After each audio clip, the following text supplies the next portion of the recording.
Assalamualaikum warahmatullahi wabarakatuh. Alhamdulillah, wassalatu wassalamu ala rasulillah wa ala alihi wa ashabihi wa man tabi'ahu wa wala. Amma ba'du. Saudara-saudaraku yang dirahmati Allah subhanahu wa ta'ala, alhamdulillah kembali kita berjumpa pada materi kajian kitab Ta'limul Muta'allim di bagian yang ke-18. Pada kesempatan ini kita insyaallah akan melanjutkan materi yang kita bacakan kemarin. Kita masih di bab tentang fi bidayatis sabqi wa qadrihi wa tartibihi, permulaan belajar, ukuran belajar, dan tertib belajar. Terakhir kemarin kita diantaranya sudah membahas tentang salah satu metode yang digunakan di dalam pembelajaran, yaitu diskusi, ya, diskusi. Bagaimana pentingnya diskusi, bagaimana caranya kita berdiskusi, itu sudah disampaikan kemarin dan bisa dilihat lagi video yang kemarin di bagian ke-17. Barangkali bagi teman-teman yang belum sempat melihatnya. Baik, kita akan lanjutkan. Bismillahirrahmanirrahim. Qala al-mu'allif rahimahullahu ta'ala wa nafa'ana bi'ulumihi. Wa yanbaghi, dan sepatutnya, sepantasnya, li talibil ilmi, bagi seorang pelajar, bagi seorang yang mencari ilmu, ayyakuna muta'ammilan, hendaknya dia memikirkan, mengangan-angan atau menghayati fi jami'il awqati, pada kebanyakan waktu-waktunya, pada semua waktunya, fi daqaiqil ulumi, dia hendaknya menghabiskan waktunya untuk berpikir tentang intisari dari ilmu-ilmu yang dipelajarinya, wa ya'tada dzalika, dan hendaklah dia selalu membiasakan hal tersebut. Jadi seorang talibul ilmi, seorang pencari ilmu itu harus senantiasa memikirkan tentang ilmu, bisa berpikir tentang apa intisari dari ilmu itu, apa manfaat dari dia mempelajari ilmu itu, kemudian bagaimana aplikasinya dalam kehidupan sehari-hari. Karena banyak orang yang tahu tentang ilmu sesuatu, ya, tentang suatu ilmu, akan tetapi dia tidak mengamalkannya, tidak menggunakannya dalam kehidupan sehari-hari, atau mungkin dia bingung dalam kehidupan sehari-hari aplikasi ilmu yang dia pelajari itu untuk apa, gitu ya. Jangan sampai seperti itu. Jadi dia harus terus berpikir, harus terus berangan-angan, nah, artinya dalam artian berpikir tentang intisari dari ilmu itu. Fa innama yudrikud daqaiqa bit ta'ammul, karena intisari ilmu itu akan ditemukan dengan berpikir, dengan penghayatan itu tadi. Qila walihada, karena itu qila dikatakan ta'ammal tudrik, gitu ya. Ta'ammal tudrik, hayatilah maka kamu akan mengerti atau menemukannya, ya. Jangan sampai kita tahu ilmu tapi cangkangnya saja, luarnya saja. Kita sering banyak belajar pengantar A, pengantar B, pengantar C. Kita hanya tahu luarannya saja, tapi inti dari ilmu itu kita tidak tahu. Makanya kita harus tahu inti dari segala inti ilmu itu tersebut, ilmu tersebut, dan bagaimana isinya, bagaimana pengamalannya. Wala buddha, dan hendaknya minat ta'ammuli, ya, tidak boleh tidak, mestinya seorang pelajar itu minat ta'ammuli, dia harus berpikir dulu, qoblal kalami, sebelum berbicara, hatta yakuna sawaban, sehingga apa yang diucapkannya itu benar. Seorang pencari ilmu itu harus hati-hati di dalam berbicara. Jangan asal berbicara, tapi betul-betul harus difikirkan. Kalau memang apa yang dibicarakan itu benar, sampaikan. Kalau memang salah atau tidak ada gunanya, mendingan tidak disampaikan, ya. Fa innal kalama, karena perkataan itu kasahmi, bagaikan panah, ya, anak panah. Kalau sudah terlepas dari busurnya, dia tidak bisa ditarik kembali, gitu. Seperti perkataan kita, apalagi yang secara live, secara langsung, direct disampaikan, baik lewat media sosial, YouTube, Instagram, dan lain sebagainya. Kalau itu sudah tersampaikan, itu sulit untuk ditarik kembali, ya. Fala budda min taqwimihi. Oleh karena itu, perkataan itu harus ditata bitta'ammuli, dengan cara memikirkannya dulu, qoblal kalami, sebelum disampaikan, sebelum diucapkan, hatta yakuna musiban, sehingga perkataan itu tepat, ya, tepat cara menyampaikannya, tepat sasarannya, ya. Wa qala fi usulil fiqhi, seorang ulama berkata di dalam usul fiqh, hadza aslun kabirun, perkataan adalah pokok yang paling dasar. Wahwa, yaitu ayyakuna kalamul faqihil munadhiri bit ta'ammul. Karena itu ungkapan dari seorang ahli fikih dalam membahas ilmu hendaknya dengan memikirkannya, dengan mengangan-angankannya, ya.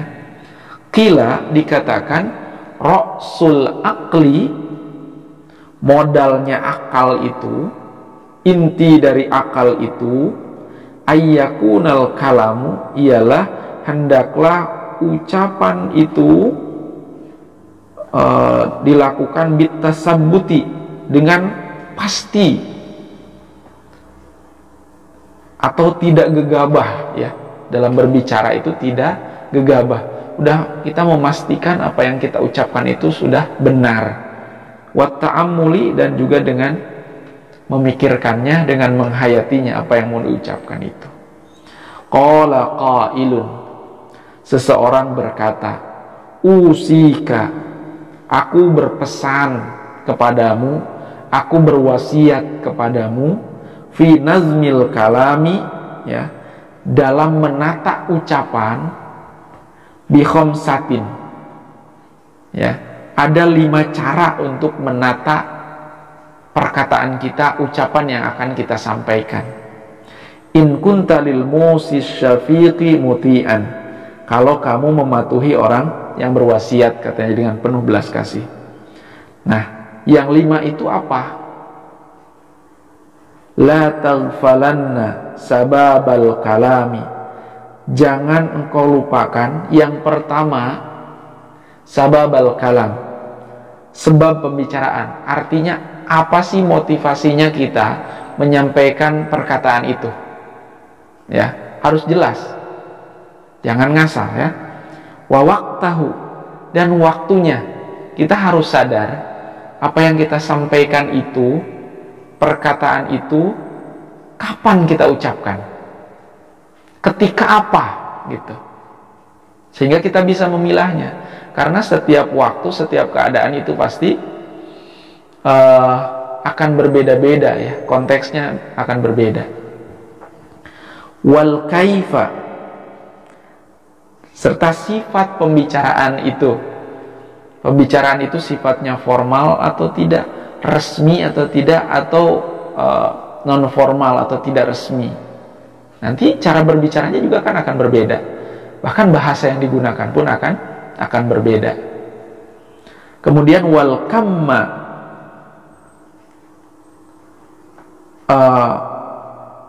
kadarnya juga, ya. Kadar pembicaraan itu juga harus harus diukur gitu, harus terukur.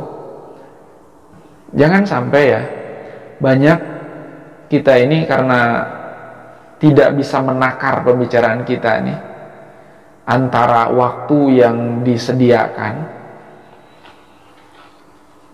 dengan apa yang kita sampaikan, seringkali kita tidak ukur, sehingga waktu itu terasa terlalu singkat dan kita bicara terlalu panjang.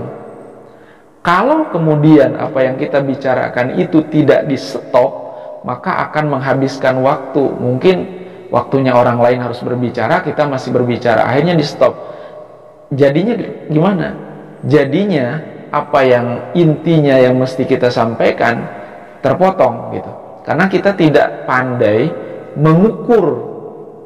Kalau waktunya sekian, berarti saya harus menyampaikan intinya itu seperti apa gitu. Kemudian al-makana jami'an, juga tempat ya, tempat berbicara kita. Kita berbicara di mana harus jelas ya. Jadi disitulah ada, jadi sekali lagi 5 ya, ada 5 hal yang bisa membuat kita mampu menata pembicaraan atau perkataan yang kita sampaikan. Yang pertama, motivasinya apa? Sebab kita ngomong itu apa? Kemudian waktunya kapan? Sifat pembicaraannya seperti apa? Kadarnya, ukuran yang harus kita sampaikan itu seperti apa? Kemudian tempatnya di mana ya. Nah, wa yakuna muta'ammilan mustafidan fi jami'il awqati wal ahwal min jami'il ashkhas. Wa yakuna muta'ammilan, seorang pelajar itu hendaklah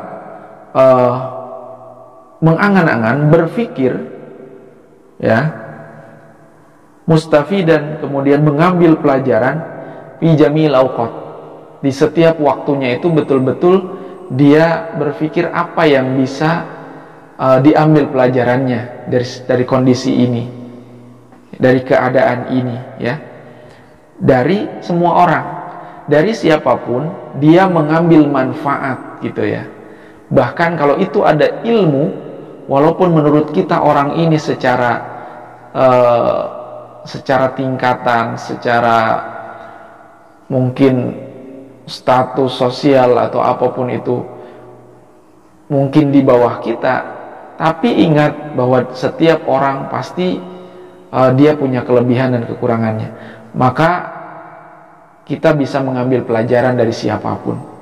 Kalau Rasulullah SAW bersabda, al-hikmatu dolatul mu'min, bahwa hikmah itu adalah barang dari seorang mukmin yang hilang. Aina mawajadha akhadha, dimanapun kamu menemukannya maka ambil gitu. Jadi namanya hikmah itu bisa kita ambil dari manapun, dari siapapun ya. Kalau orang-orang dulu ya di pesantren selalu bilang, walaupun gitu ya, dari tempat keluarnya kotoran ayam misalkan, kalau memang itu yang keluar telur, ambil gitu. Artinya sejelek apapun dalam pandangan orang seseorang itu, ketika dia menyampaikan sesuatu yang benar, hikmah, kebijakan, kebijaksanaan, maka ambil. Wakilah dikatakan khudh ma safa wa da' ma kadar, ambillah yang jernih, tinggalkan yang keruh ya. Wa sami'tu Syekh al-Imam al-Ajal Ustaz Fakhruddin al-Kashani yaqul, dan saya mendengar Syekh Imam al-Ajal Ustaz Fakhruddin al-Kashani berkata, kanat jariyatu Abi Yusuf rahimahullah ta'ala amanatan inda Muhammad, budak wanitanya Imam Abu Yusuf merupakan amanah atau titipan dari Syekh Muhammad katanya. Faqala laha, kemudian beliau bertanya kepada si jariyah ini, budak ini, hal tahfadina fi hadzal waqti min Abi Yusuf fil fiqhi syai'an, apakah waktu ini kamu masih hafal atau masih ingat min Abi Yusuf, dari Abi Yusuf, fil fikih, tentang fikih sesuatu. Artinya, apakah kamu pernah mendengar dan masih mengingat apa yang disampaikan oleh Abu Yusuf tentang ilmu fikih? Nah, Kemudian si jariyah ini, si perempuan disebut budak ini mengatakan, la, aku tidak ingat illa annahu, ya, kecuali beliau itu kana yukarriru, beliau selalu mengulang-ulang ilmunya. Nah gitu, kata si jariyah, si perempuan ini bilang, saya tidak ingat lagi apa yang dikatakan oleh beliau, kecuali yang saya ingat bahwa Abu Yusuf itu selalu mengulang-ulang ilmunya. Nah maka Syekh Muhammad mengatakan, sahmud daur sakitun fahafidhu dzalika minha, bagian dari perputaran itu tiada, maka Syekh Muhammad hafal hal-hal itu. Artinya walaupun cuma itu yang diingat oleh si budak wanita ini, maka dia mengatakan, nah ini nih intinya ini, jadi saya bisa ngambil hikmah dari seorang budak wanita ini. Wa kanat muskilatan ala Muhammadin, dan adanya masalah itu menjadi kemuskilan, menjadi masalah bagi Syekh Muhammad. Fartafa'a ishkaluhu bihadzal kalimah, dan hilanglah kemuskilan tersebut dengan kalimat tadi. Artinya Syekh Muhammad ini punya masalah dengan ilmu fikih ini, mungkin kesulitan dalam menghafal atau bagaimana, kesulitan dalam pemahaman. Dengan mendengar kata-kata dari budak wanitanya Abu Yusuf tadi yang mengatakan satu kata saja bahwa Abu Yusuf itu selalu mengulang-ulang ilmunya, maka Syekh Muhammad menemukan, nah ini yang akan menjadi solusi dari masalah saya, katanya. Fa'ulima anal istifadah mumkinatun min kulli ahadin. Dengan ini terbukti bahwa pelajaran itu bisa diambil, ya, dari siapapun. Kita jangan pernah memandang rendah seseorang. Kalau memang dia menyampaikan sesuatu yang bermanfaat, ambil, gitu ya. Walihada qala Abu Yusuf, karena hal ini Imam Abu Yusuf berkata, hina qila lahu, ketika ditanya kepada beliau, bima adraktal ilma, dengan apa kamu mendapatkan ilmu?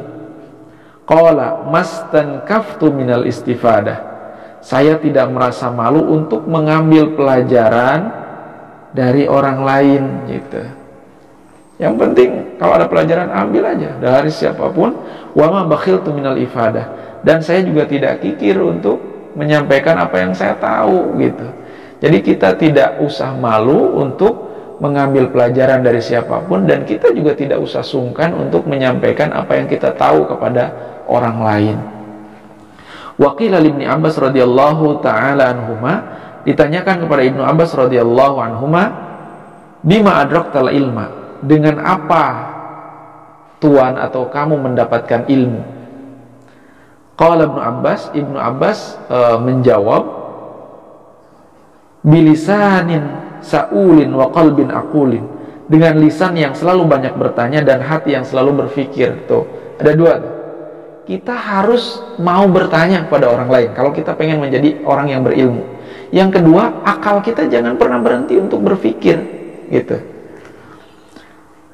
Wa inna masumiya talibul ilmi ma taqul, dulu pelajar itu biasanya dipanggilnya itu matakul, gitu. Matakul itu artinya apa yang kamu katakan, bagaimana keteranganmu. Kenapa? Karena dulu itu populer banget, viral banget kata-kata matakul itu di kalangan ahli ilmu. Likasrati ma yaquluna fi zamanil awal ma taqulu fi hadhil masalah. Jadi dulu itu selalu seorang ketika menemukan masalah itu, ketika bertemu dengan siapapun, dengan seseorang, dia bilang, menurut kamu, menurut pendapatmu, masalah ini gimana? Gitu. Sering sekali.